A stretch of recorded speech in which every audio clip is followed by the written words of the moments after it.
সাকিব তখন কিন্তু স্টার হয়নি, মাত্র 2 লক্ষ টাকা রেমুনেশন নিত, আর তখন মান্না ভাই নিত 6 লক্ষ টাকা। মান্না ভাই কিল হয়ে যায়, বেঁচে থাকে সাকিব। তবে পরবর্তীতে মান্না ভাই মরতে চায়নি। আমি দেখেন মান্না ভাই আমার গল্পটা তৈরি হয়েছে এইভাবে, সাকিবদের ছেড়ে পালায়া যাবে তার প্রেমিকাকে নিয়ে। ছবির নাম হলো সিটি টেরর। এটা ছিল হলো আন্ডারওয়ার্ল্ডের উপরে। সেখানেও আপনার সাকিব মান্না, সাকিব তখন কিন্তু স্টার হয়নি, মাত্র 2 লক্ষ টাকা রেমুনেশন নিত, আর তখন মান্না ভাই নিত 6 লক্ষ টাকা। তো মান্না ভাইকে আমি গল্পের মাধ্যমে, মান্না ভাই কিল হয়ে যায়, বেঁচে থাকে সাকিব। তখনকার আমলে এই ছবিটা সুপার ডুপার হিট হয়। এই তখনই সাকিব নিজেই ইন্টারভিউ দিছে পত্রিকায় যে আমার জীবনের প্রথম টার্নিং পয়েন্ট ছবির নাম হলো সিটি টেরর। পরবর্তীতে আরও অনেক ছবি নির্মাণ করি, কিন্তু সাকিব নিয়ে আর হয়নি আমার, কারণ তার উত্থান পতন তো আমরা দেখেছি। সে আমার অনেক প্রযোজক আমার দিয়ে ছবি প্রযোজনা করতে চেয়েছিল সাকিবকে নিয়েই, কিন্তু সাকিব সে সময় আমাকে বাদ দিয়ে অন্য ডিরেক্টর নিতে বাধ্য করছে। এই সিটি টেরর।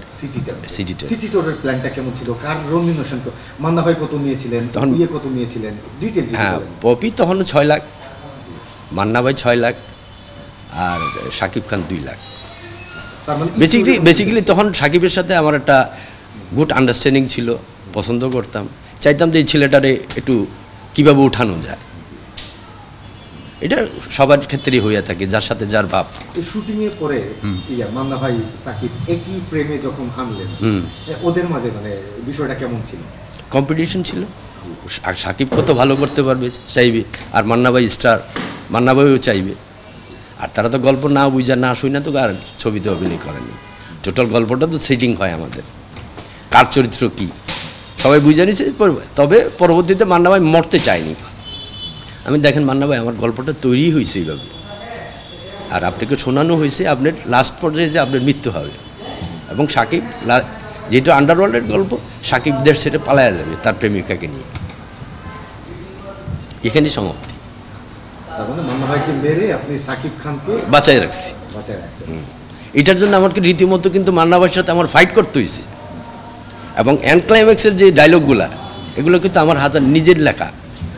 আপনি বলছিলেন যে আসলে সাকিব খান আপনার জীবনটা নষ্ট করে দিয়েছে?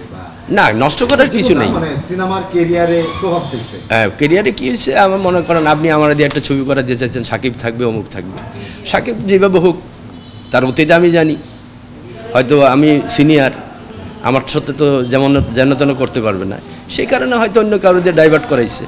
এরকম সে আমার 5-6টা ছবি খাওয়ার পর আমি অভিমানে ছেড়েই দিছি।